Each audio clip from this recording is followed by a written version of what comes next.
तो हर हर महादेव। आज आप लोगों को मैं एक कहानी सुनाती हूँ जिससे आपको पता चलेगा कि कैसे भोले भक्तों के भोले भंडारी शिव जी उन पर कृपा करते हैं। एक समय की बात है, एक बहेलिया था और वो और उसका परिवार गांव में रहता था। और वो एक दिन उसको कहीं से भी कोई भी पैसा नहीं मिला, कुछ नहीं मिला, तो वो पूरे दिन भूखा ही रहा। फिर वो अपने फैमिली को छोड़ के जंगल जाता है कि मैं कुछ पैसे का जुगाड़ करके आता हूँ। एंड पूरे दिन उसने ना अन्न ग्रहण किया है ना जल ग्रहण किया है, वो जंगल में जा रहा है। फिर वो शाम तक थक जाता है तो एक पेड़ के नीचे वो बैठ जाता है।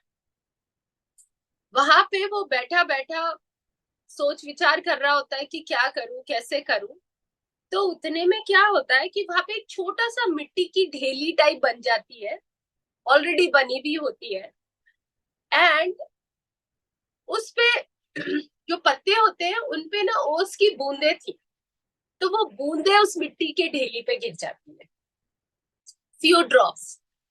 एंड जब वो फ्यू ड्रॉप्स गिर जाती है तो उसी समय शिव जी उसके समक्ष आ जाते हैं। तो वो बहेलिया बड़ा चकित। और वो आ, इतना मुझे याद नहीं आ रहा कि वो ओम नमः शिवाय चैंट कर रहा था कि नहीं कर रहा था, या शिव भक्त होगा वो बहेलिया। और वो फ्यू ड्रॉप्स गिर जाते हैं, उतने में शिव जी प्रकट होते हैं और उससे पूछते हैं कि क्या हुआ, क्या चाहिए। यहाँ पे ये कहानी का महत्व यह है कि आप मिट्टी का किसी भी पदार्थ का शिवलिंग बना ले और उसपे सिर्फ फ्यू ड्रॉप्स, और अगर वो फ्यू ड्रॉप्स गंगा जल की हो तो शिव जी इतने प्रसन्न हो जाते हैं और कोई विधि नहीं करनी आप।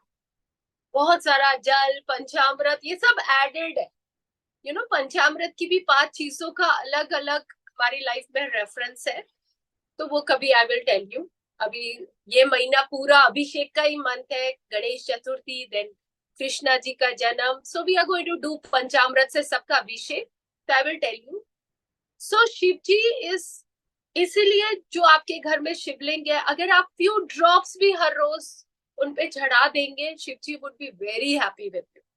एंड फिर पंचाक्षर मंत्र बोलते हुए अगर आप कर ले, ओम नमः शिवाय, ओम नमः शिवाय।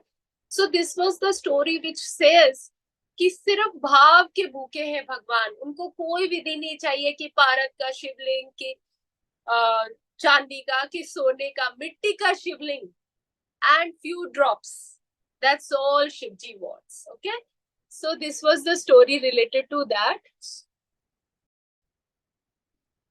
हे शिवजी महाराज, आपकी कृपा से, आपके आशीर्वाद से शिव महापुराण का हम पाठ शुरू करते हैं।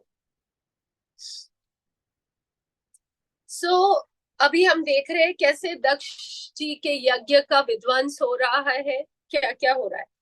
अब विष्णु जी को एक श्राप मिलता है जिसकी वजह से वो उस सभा में उपस्थित होते हैं जहां शिव जी का अनादर हो रहा है। तो उसकी कथा है ये। श्री विष्णु और देवताओं से अपराजित दधीच का उनके लिए श्राप और श्रुव पर अनुग्रह। ब्रह्मा जी कहते हैं, नारद, भक्त वत्सल भगवान विष्णु राजा श्रुव का हित साधन करने के लिए ब्राह्मण का रूप धारण कर दधीच के आश्रम पर गए। वहां उन सदगुरु श्री हरि ने शिव भक्त शिरोमणि ब्रह्म ऋषि दधीच को प्रणाम करके श्रुव के कार्य की सिद्धि के लिए उद्यत हो उनसे ये बात की। तो यहाँ पे क्या है, राजा श्रुव ने पूजा की विष्णु जी से, तो वरदान चाह रहे हैं क्योंकि ब्रह्म ऋषि दधीच ने उनको हरा दिया था। तो अब वो विष्णु जी रूप भेष बदल के ब्राह्मण के रूप में दधीच जी के आश्रम पहुंचे हैं। And then let's see, Vishnu ji बोले, भगवान शिव की आराधना में तत्पर रहने वाले अविनाशी ब्रह्म ऋषि दधीच, मैं तुमसे एक वर मांगता हूँ, उसे तुम मुझे दे दो। श्रुव के कार्य की सिद्धि चाहने वाले देवादिदेव श्री हरि के इस प्रकार याचना करने पर शैव्य शिरोमणि दधीच ने शीघ्र ही भगवान विष्णु से इस प्रकार कहा। दधीच बोले, ब्राह्मण, आप क्या चाहते हैं ये मुझे ज्ञात हो गया है। आप श्रुव का काम बनाने के लिए साक्षात भगवान श्री हरि ही ब्राह्मण का रूप धारण करके आए हैं। सो ऑब्वियसली पुराने जमाने में people were so blessed and evolved कि ब्रह्म ऋषि दधीच को पता भी चल गया कि ये श्री हरि है।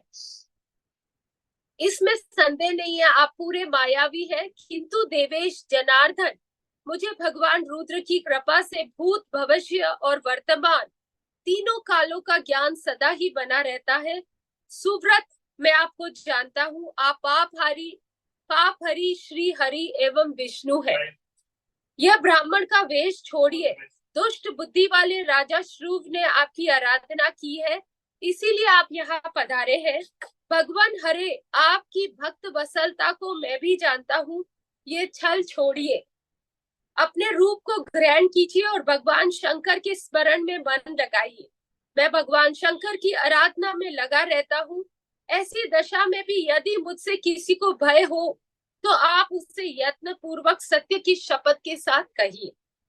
मेरा मन शिव के स्मरण में ही लगा है, मैं कभी झूठ नहीं बोलता।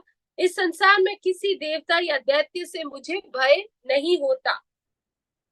श्री विष्णु बोले, उत्तम व्रत का पालन करने वाले दधीच, तुम्हारा भय सर्वथा नष्ट ही है, क्योंकि तुम शिव की आराधना में तत्पर रहते हो, इसलिए सर्वज्ञ हो।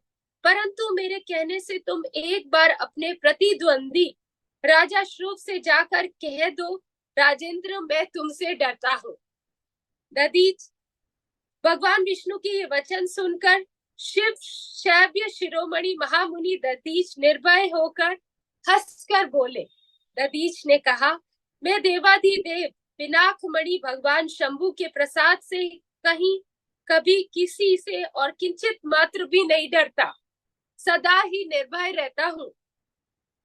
इस पर श्री हरि ने मुनि को दबाने की चेष्टा की। देवताओं ने भी उनका साथ दिया, किंतु सबके सभी अस्त्र कुठित हो गए। तदंतर भगवान विष्णु ने अगणित गणों की सृष्टि की, परंतु महर्षि ने उनको भी भस्म कर दिया। तब भगवान ने अपनी अत्यंत विष्णु मूर्ति प्रकट की। यह सब देखकर च्यवन कुमार ने व जगदीश्वर भगवान विष्णु से कहा। दधीच बोले, महाबलो, माया को त्याग दीजिए, विचार करने से यह प्रतिभा मात्र प्रतीत होगा। माधव, मैंने सहस्रों दुर्विज्ञ वस्तुओं को जान लिया है। आज आप मुझ में अपने सहित संपूर्ण जगत को देखिए। निरालस्य होकर मुझ में ब्रह्मा एवं रुद्र भी दर्शन कीजिए। मैं आपको दिव्य दृष्टि देता हूँ। ऐसे कहकर भगवान शिव के तेज से पूर्ण शरीर वाले च्यवन कुमार दधीच मुनि ने अपने देह में समस्त ब्रह्मांड का दर्शन कराया। तब भगवान विष्णु ने उन पर पुनः कोप चाहा। इतने में ही मेरे साथ राजा श्रुव भी वहां पहुंच गए। मेरे साथ मतलब ब्रह्मा जी के साथ। मैंने निश्चिष्ट खड़े हुए भगवान पद्मनाभ को तथा देवताओं को क्रोध करने से रोका। मेरी बात सुनकर इन लोगों ने ब्राह्मण दधीच को परास्त नहीं किया। श्री हरि उनके पास गए और उन्होंने मुनि को प्रणाम किया। तदंतर श्रुव अत्यंत दीन होकर उन मुनीश्वर दधीच के निकट गए और उन्हें प्रणाम करके प्रार्थना करने लगे। श्रुव बोले, मुनि श्रेष्ठ, शिव भक्त शिरोमणि, मुझ पर प्रसन्न होइए। परमेश्वर, आप दुर्जनों की दृष्टि से दूर रहने वाले हैं, मुझ पर कृपा कीजिए। ब्रह्मा जी कहते, नारद, राजा श्रुव की यह बात सुनकर तपस्वी की निधि ब्राह्मण दधीच ने उन पर अनुग्रह किया। तत्पश्चात श्री विष्णु आदि को देखकर वे मुनि क्रोध से व्याकुल हो गए और मनी मन शिव का स्मरण करके विष्णु तथा देवताओं को श्राप देने लगे। दधीच ने कहा, देवराज इंद्र सहित देवताओं और मुनीश्वरों, तुम लोग रुद्र की क्रोधाग्नि से श्री विष्णु तथा अपने गणों सहित पराजित और ध्वस्त हो जाओगे। देवताओं को इस तरह श्राप देख के श्रुव की ओर देखकर देवताओं और राजाओं के पूजनीय द्विज श्रेष्ठ दधीच ने कहा, राजेंद्र, ब्राह्मण ही बली और प्रभावशाली होते हैं। ऐसा स्पष्ट रूप से कहकर ब्राह्मण दधीच ने अपने आश्रम में प्रवेश किया। फिर दधीच को नमस्कार मात्र करके श्रुव अपने घर चले गए। तत्पश्चात भगवान विष्णु देवताओं के साथ जैसे आए थे उसी तरह अपने वैकुंठ धाम लौट आए। इस प्रकार वह स्थान स्थानेश्वर नामक तीर्थ के रूप में प्रसिद्ध हुआ। तो स्थानेश्वर एक जगह है जहां पे ये सारा सब कुछ हुआ। स्थानेश्वर की यात्रा करके मनुष्य शिव का सामुज्य प्राप्त कर लेता है। तात मैंने तुम्हें संक्षेप में श्रुव और दधीच के विवाद की कथा सुनाई और भगवान शंकर को छोड़कर केवल ब्रह्मा और विष्णु ही जो श्राप प्राप्त हुआ उनका भी वर्णन किया। सो यहाँ पे दधीच जी ने सारे देवताओं सबको श्राप दिया था। जो श्रुव और दधीच के विवाद संबंधी इस प्रसंग का नित्य पाठ करता है वह अल्प मृत्यु को जीत कर देह त्याग की पश्चात ब्रह्मलोक को जाता है। जो इसका पाठ करके रणभूमि में भी प्रवेश करता है उसे कभी मृत्यु का भय नहीं होता तथा वह निश्चय ही विजयी होता है। इस प्रकार हम लोगों ने भी जो ये पाठ सुना और पढ़ा है, हम सबको भी हर दुश्मन पर विजय प्राप्त होने का आशीर्वाद मिला है। क्या मैं और पढ़ूं या आज के लिए इतना बहुत है? हाँ जी, पढ़िए, टाइम है अभी तो, if you have the time. एक और अध्याय पढ़ते हैं। सो जिनको जाना है वो जा सकते हैं, रिकॉर्डिंग मिल जाएगी। देवताओं सहित ब्रह्मा का विष्णु लोक में जाकर अपना दुख निवेदन करना। श्री विष्णु का उन्हें शिव से क्षमा मांगने की अनुमति दे उनके साथ ले कैलाश पर जाना तथा भगवान शिव से मिले। सो सब दधीच जी ने उनको श्राप दे दिया। अब सब देवता विचलित हो गए कि क्या करें। तो श्री विष्णु जी उनको कहते हैं कि शिव जी के पास चलते हैं कैलाश पर्वत पर। तो वो ये सारा है। नारद जी ने कहा, विधाता महाप्रज्ञ, आप शिव तत्व का साक्षात कराने वाले हो। आपने ये बड़ी अद्भुत एवं रमणीय शिव लीला सुनाई है। तात वीरभद्र जब दक्ष के यज्ञ का विनाश करके कैलाश पर्वत पर चले गए तब क्या हुआ ये हमें बतलाइए। ब्रह्मा जी बोले, नारद, रुद्रदेव के सैनिकों ने जिनके अंग भंग कर दिए वे समस्त पराजित देवता और मुनि उस समय मेरे लोक में आए। वहां मुझ स्वयं शंभु को नमस्कार करके सबने बारंबार मेरा स्तवन किया। फिर अपने विशेष कलेश को पूर्ण रूप से सुनाया। उसे सुनकर मैं पुत्र शोक से पीड़ित हो गया और अत्यंत व्यग्र होकर व्यथित चित्त से बड़ी चिंता करने लगा। फिर मैंने भक्ति भाव से भगवान विष्णु का स्मरण किया। इससे मुझे समयोजित ज्ञान प्राप्त हुआ। तो यहाँ पे जितने भी देवताओं को वो जो वीरभद्र थे रुद्र के गण, उन्होंने जिनको भी हाथ पहुंचाया वो सब विष्णु ब्रह्मा जी के पास जाते हैं। दक्ष का भी जो उन्होंने विध्वंस किया उसकी भी कथा सुनाते हैं। तो ब्रह्मा जी थोड़ा शोक में आते हैं अपने पुत्र के वियोग में और विष्णु जी का वो स्मरण करने लगते कि क्या करें। तदंतर देवताओं और मुनियों के साथ में विष्णु लोक गया और वहां भगवान विष्णु को नमस्कार एवं नाना प्रकार के स्तोत्रों द्वारा उनकी स्तुति करके अपना दुख निवेदन किया। मैंने कहा, देव, जिस तरह भी यज्ञ पूर्ण हो, यजमान जीवित हो और समस्त देवता तथा मुनि सुखी हो जाए वैसा उपाय बताइए।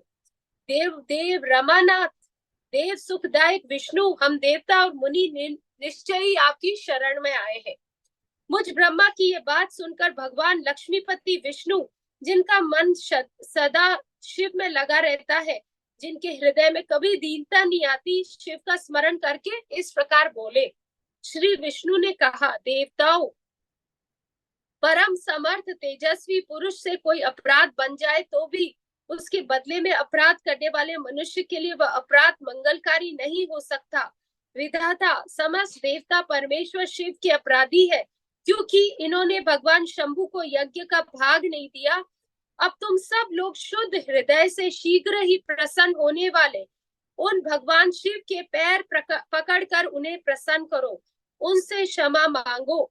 जिन शिव के कुपित होने पर यह सारा जगत नष्ट हो जाता है तथा जिनके शासन से लोकपालों सहित यज्ञ का जीवन शीघ्र ही समाप्त हो जाता है, वे भगवान महादेव इस समय अपने प्राण वल्लभा सती से बिछुड़ गए हैं तथा अत्यंत दुरात्मा दक्ष ने अपने दुर्वचन रूपी बाणों से उनके हृदय को पहले से ही घायल कर दिया है।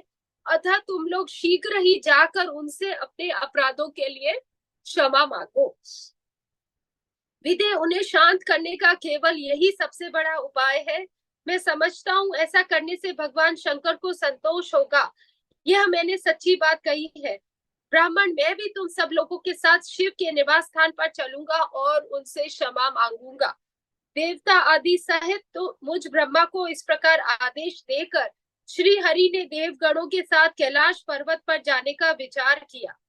तदंतर देवता, मुनि और प्रजापति आदि जिनके स्वरूप है वे श्री हरि, उन सबको साथ लेकर वैकुंठ धाम से भगवान शिव के शुभ निवास गिरि श्रेष्ठ कैलाश को गए।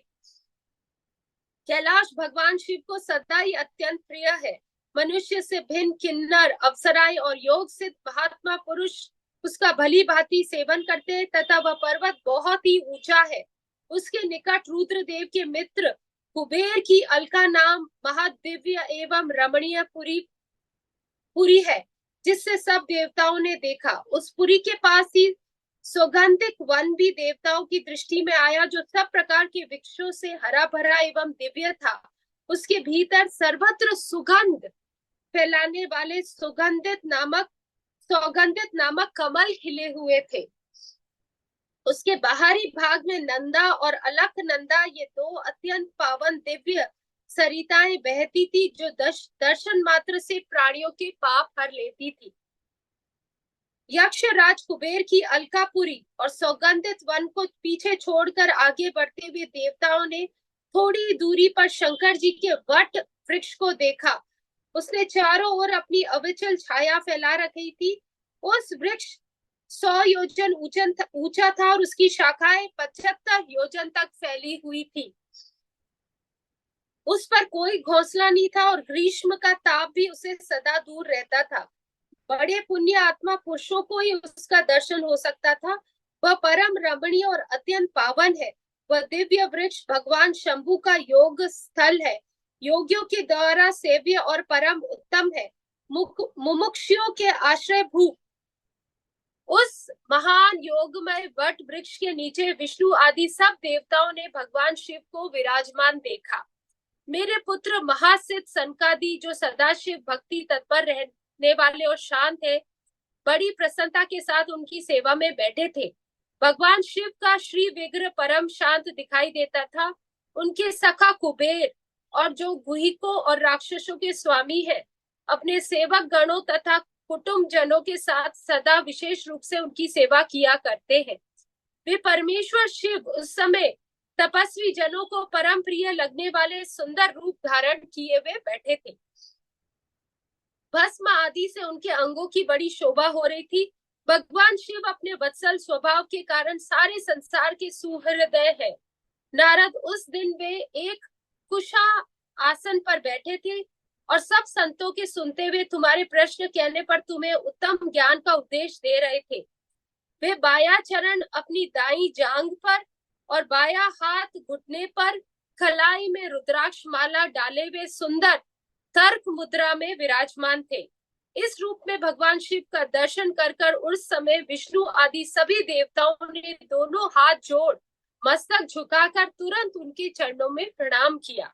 मेरे साथ भगवान विष्णु को आया देख सत्पुरुषों के आश्रय दाता भगवान रुद्र उठकर खड़े हो गए और उन्होंने सिर झुकाकर उन्हें प्रणाम भी किया। फिर विष्णु आदि सब देवताओं जब भगवान शिव को प्रणाम कर लिया, तब उन्होंने मुझे नमस्कार किया, ठीक उसी तरह जैसे लोगों को उत्तम गति प्रदान करने वाले भगवान विष्णु प्रजापति कश्यप को प्रणाम करते हैं। तत्पश्चात देवताओं, सिद्धों, गणधीशों और महेश्वर से नमस्कृत तथा स्वयं भी श्री विष्णु एवं मुझको नमस्कार करने वाले भगवान शिव ने श्री हरि से आदर पूर्वक वार्तालाप आरंभ किया। अब ये थोड़ा सा बड़ा चैप्टर है, बट लेट अस रीड, क्योंकि इसमें शिव जी की स्तुति हो रही है और आज लास्ट सावन का सोमवार है। तो ऐसा कहा जा रहा है कि शिव की स्तुति की सब देवताओं ने, ताकि वो जो उनके शरीर में चोटें वगैरह लग गई थी वो सब ठीक हो गई। तो मे बी हमारी भी बहुत सारे जो शरीर में कष्ट है वो ठीक हो सकता है। So let us read through this. I hope मेरी आवाज क्लियर आ रही है, बिकॉज थोड़ा सा जुकाम हो रखा है। देवताओं द्वारा भगवान शिव की स्तुति, भगवान शिव का देवता आदि के अंगों को ठीक होने और दक्ष के जीवित होने का वरदान देना, श्री हरि आदि के साथ यज्ञ मंडप में पधार कर शिव का दक्ष को जीवित करना तथा दक्ष और विष्णु आदि के द्वारा उनकी स्तुति। अगर आपके शरीर में भी कोई कष्ट है इस समय, तो मेरे तो है ही, तो we can offer that to lord Shiva. हे शिव जी महाराज, जिस प्रकार आपने देवताओं के शरीर के कष्ट को नष्ट किया, उसी प्रकार आप हमारे सबके शरीर में जो अभी कष्ट है, उस कष्ट का निवारण करें और हमको स्वस्थ होने का आशीर्वाद दें। So let us read. देवताओं ने भगवान शिव की अत्यंत विनय के साथ स्तुति करते हुए अंत में कहा, आप पर परमेश्वर परात्पर तथा परात्पर तर है। आप सर्वव्यापी विश्व मूर्ति महेश्वर को नमस्कार।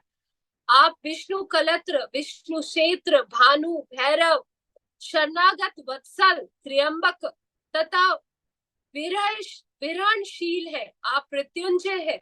शोक भी आपका रूप है। आप त्रिगुण एवं गुणात्मा है। चंद्रमा, सूर्य और अग्नि आपके 3 नेत्र है। आप सबके कारण तथा धर्म मर्यादा स्वरूप है। आपको नमस्कार हो। आपने अपने तेज से संपूर्ण जगत को व्याप्त कर रखा है। आप निर्विकार, प्रकाशपूर्ण, चिंतानंद, सर्व स्वरूप ब्रह्म परमात्मा है। महेश्वर, ब्रह्मा, विष्णु, इंद्र और चंद्र आदि समस्त देवता तथा मुनि आपसे ही उत्पन्न हुए हैं। क्योंकि आप अपने शरीर को 8 भागों में विभक्त करके समस्त संसार का पोषण करते हैं, इसीलिए अष्ट मूर्ति कहलाते हैं। इसीलिए अष्टधाई रुद्रा अभिषेक होता है। ओके, क्योंकि 8 उनके भाग है। आप ही सबके आनंद कारक करुणामय ईश्वर है। आपके भय से ये वायु चलती है। आपके भय से अग्नि जलाने का काम करती है। आपके भय से सूर्य तपता है। आपके भय से मृत्यु सब और दौड़ती फिरती है। दया सिंधु महेशा परमेश्वर प्रसन्न होइए। हम नष्ट और अचेत हो रहे हैं, अतः सदा ही हमारी रक्षा कीजिए, रक्षा कीजिए। नाथ करुणा निधि शंभु, आपने अब तक नाना प्रकार की आपत्तियों से जिस तरह हमें सदा सुरक्षित रखा है, उसी तरह आप आज हमारी रक्षा कीजिए। नाथ दुर्गेश, आप शीघ्र कृपा करके इस अपूर्व यज्ञ का तथा प्रजापति दक्ष का भी उद्धार कीजिए। भक्त को अपनी आंखें मिल जाए, यजमान दक्ष जीवित हो जाए, पूषा के दांत जम जाए और भृगु की दाढ़ी मूछ पहले जैसी हो जाए। सो वीरभद्र ने जो ये सब का जो खत्म किया था, विध्वंस किया था, उन सब की वो लोग कामना कर रहे हैं। शंकर आयुधों और पत्थरों की वर्षा से जिनके अंग भंग हो गए, उन देवता आदि पर आप सर्वथा अनुग्रह करें, जिससे उन्हें पूर्णतः आरोग्य लाभ हो। नाथ यज्ञ कर्म पूर्ण होने पर जो कुछ शेष रहे वह सब आपका पूरा पूरा भाग हो। रुद्रदेव, आपके भाग से ही यज्ञ पूर्ण हो, अन्यथा नहीं। ऐसा कहकर मुझ ब्रह्मा के साथ सभी देवता अपराध क्षमा करने के उद्यत हो हाथ जोड़कर भूमि पर दंड के समान पड़ गए। ब्रह्मा जी कहते, नारद, मुझ ब्रह्मा, लोकपाल, प्रजापति तथा मुनियों सहित श्रीपति विष्णु के अनुनय विनय करने पर परमेश्वर शिव प्रसन्न हो गए। देवताओं को आश्वासन देकर हंसकर उन पर परम अनुग्रह करते हुए करुणा निधान परमेश्वर शिव ने कहा, श्री महादेव जी बोले, सुर श्रेष्ठ ब्रह्मा और विष्णु देव, आप दोनों सावधान होकर मेरी बात सुने। मैं सच्ची बात कहता हूँ। तात, आप दोनों की सभी बातों को मैंने सदा माना। दक्ष के यज्ञ का यह विध्वंस मैंने नहीं किया।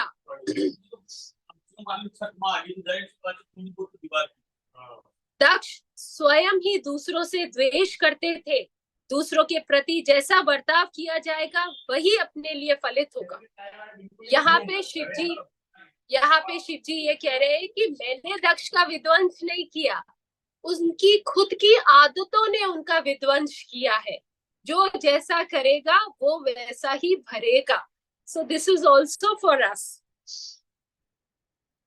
अतः ऐसा कर्म कभी नहीं करना चाहिए जो दूसरों को कष्ट देने वाला हो। दक्ष का मस्तक जल गया, इसलिए इनके सिर के स्थान में बकरे का सिर जोड़ दिया जाए। भग देवता, अच्छा अब यहाँ पे शिव जी बता रहे हैं, सिंस दक्ष का सर जला दिया गया तो वो कह रहे हैं एक बकरे का सिर उनके सिर की जगह लगा दे। और भग देवता मित्र की आंख से अपने यज्ञ भाग को देखें। तात पूषा नामक देवता जिनके दांत टूट गए, यजमान के दांतों से भली भांति पीसे गए, यज्ञ अन्न को भक्षण करे, ये मैंने सच्ची बात कही है। मेरा विरोध करने वाले भृगु की दाढ़ी के स्थान में बकरे की दाढ़ी लगा दी जाए। शेष सभी देवताओं के जिन्होंने मुझे यज्ञ भाव के रूप में यज्ञ की अविशिष्ट वस्तुएं दी, सारे अंग पहले की बाती ठीक हो जाए। अर्धवयु आदि यज्ञकों में जिनकी भुजाएं टूट गई है, वे अश्विनी कुमारों की भुजाओं से, और जिनके हाथ नष्ट हो गए वे पुष्पा के हाथों से अपने काम चलाए। यह मैंने आप लोगों के लिए प्रेम वश कहा है। ब्रह्मा जी कहते हैं, नारद ऐसा कह के वेद का अनुसरण करने वाले सुर सम्राट चराचर पति दयालु परमेश्वर महादेव जी चुप हो गए। भगवान शंकर का वह भाषण सुनकर श्री विष्णु और ब्रह्मा सहित संपूर्ण देवता संतुष्ट हो उन्हें तत्काल साधुवाद देने लगे। तदंतर भगवान शंभु को आमंत्रित करके मुझ ब्रह्मा और देव ऋषियों के साथ श्री विष्णु अत्यंत हर्ष पूर्वक पुनः दक्ष की यज्ञशाला की ओर चले। इस प्रकार उनकी प्रार्थना से भगवान शंभु विष्णु आदि देवताओं के साथ कनखल में स्थित प्रजापति दक्ष की यज्ञशाला में पधारे। उस समय रुद्रदेव ने वहां यज्ञ का और विशेषता देवताओं तथा ऋषियों का जो वीरभद्र के द्वारा विध्वंस किया गया उसे देखा। स्वाहा स्वधा पूषा तुष्टि धृति सरस्वती अन्य समस्त ऋषि पितृ अग्नि तथा अन्याय बहुत से यक्ष गंधर्व और राक्षस वहां पड़े थे। उनमें से कुछ लोगों के अंग तोड़ डाले गए थे, कुछ लोगों के बाल नोच दिए गए थे, और कितने ही सम्रांगण में अपने प्राणों से हाथ धो बैठे थे। उस यज्ञ की वैसी दुरवस्था देखकर भगवान शंकर ने अपने गणनायक महापराक्रमी वीरभद्र को बुलाकर हंसते हुए कहा, महाबाहु वीरभद्र, ये तुमने कैसा काम किया। था तुमने थोड़ी देर में देवताओं तथा ऋषि आदि को बड़ा भारी दंड दे दिया। वत्स, जिसने ऐसा द्रोहपूर्ण कार्य किया, इस विलक्षण यज्ञ का आयोजन किया और जिसे ऐसा फल मिला, उस दक्ष को तुम शीघ्र यहाँ ले आओ। भगवान शंकर के ऐसा कहने पर वीरभद्र ने बड़ी उतावली के साथ दक्ष का धड़ लाकर उनके सामने डाल दिया। दक्ष के उस शव सिर को देखकर लोक कल्याणकारी भगवान शंकर आगे खड़े हुए वीरभद्र से बोले, दक्ष का सिर कहाँ है। तब प्रभावशाली वीरभद्र ने कहा, प्रभु शंकर, मैंने तो उस समय दक्ष के सिर को आग में होम दिया। वीरभद्र की यह बात सुनकर भगवान शंकर ने देवताओं को प्रसन्नता पूर्वक वैसी आज्ञा दी जो पहले दे रखी थी। भगवान भव ने उस समय जो कुछ कहा उसकी मैंने द्वारा पूर्ति कराकर श्री हरि आदि देवताओं ने भृगु आदि सबको शीघ्र ही ठीक कर दिया। सो उन्होंने बकरे का एक सर लाके दक्ष के सर के स्थान पे लगा दिया। तदंतर शंभु के आदेश से प्रजापति के धड़ के साथ यज्ञ पशु बकरे का सिर जोड़ दिया गया। उस सिर के जोड़े जाते ही शंभु की शुभ दृष्टि पड़ने पर प्रजापति के शरीर में प्राण आ गए और वे तत्काल सोकर जगे हुए पुरुष की भांति उठकर खड़े हो गए। उठते ही उन्होंने अपने सामने करुणा नदी भगवान शंकर को देखा। देखते ही दक्ष के हृदय में प्रेम उमड़ आया। उस प्रेम ने उनके अंतःकरण की निर्मल एवं प्रसन्न कर दिया। पहले महादेव जी से द्वेष करने के कारण उनका अंतःकरण मलिन हो गया था, परंतु उस समय शिव के दर्शन से वे तत्काल शरद ऋतु के चंद्रमा की भांति निर्मल हो गए। उनके मन में भगवान शिव की स्तुति करने का विचार उत्पन्न हुआ, परंतु वे अनुराग के कारण तथा अपनी मरी हुई पुत्री का स्मरण करके व्याकुल हो जाने के कारण तत्काल उनका स्तवन ना कर सके। थोड़ी देर बाद मन स्थिर होने पर दक्ष ने लज्जित हो लोक शंकर शिव शंकर को प्रणाम किया और उनकी स्तुति आरंभ की। उन्होंने भगवान शंकर की महिमा गाते हुए बारंबार उन्हें प्रणाम किया और फिर अंत में कहा, परमेश्वर, आपने ब्रह्मा होकर सबके पहले आत्मज्ञान का ज्ञान प्राप्त करने के लिए अपने मुख से विद्या, तप और व्रत धारण करने वाले ब्राह्मणों को उत्पन्न किया।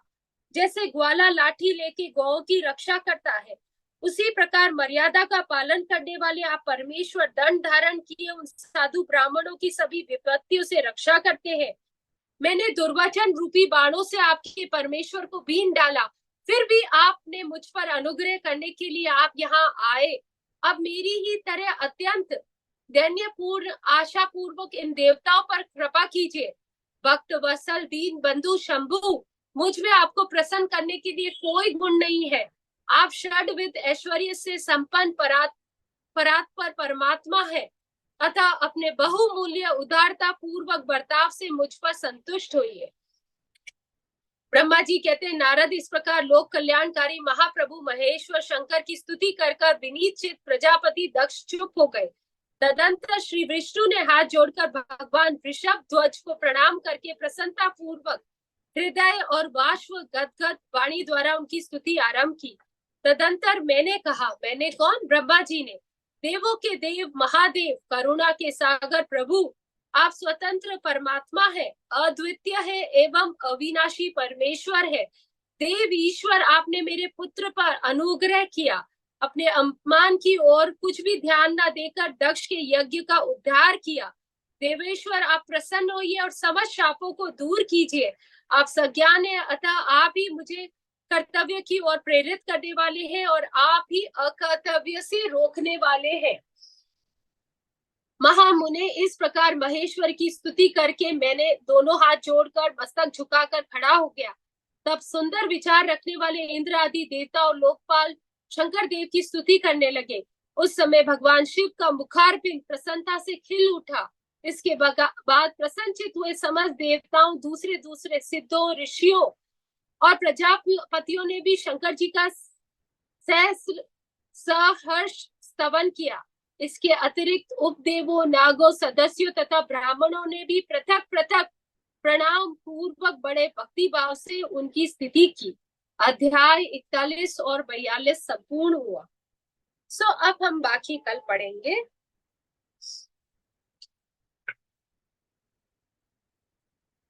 हे शिव जी महाराज, बुद्धि भ्रांत से, अज्ञान से, वचन की त्रुटि से जो भी हमने आपका पूजन किया है उसको आप स्वीकार करें, हमें क्षमा करें हमारी त्रुटियों के लिए, और आशीर्वाद के रूप में सदाचार से ये जीवन को हम परिपूर्ण करें। ऐसा आशीर्वाद के लिए आपका बहुत बहुत आभार। Thank you to the Supreme God, Divine Father, Divine Mother, our beloved Guru, Grand Master Choa Koksui, his Guru Lord Mahaguruji Meling, Lord Ganesha, Lord Brahma, Lord Vishnu, Lord Shiva, Lord Krishna, Goddess Ma Karni, Goddess Ma Saraswati, Goddess Ma Lakshmi. Thank you all for your priceless blessings. Thank you for blessing each one of us by forgiving all our sins and by blessing us with lots of prosperity, abundance, happiness, joy, good health, and spirituality. Thank you in full faith. Inhale the blessings and open your eyes with a smile.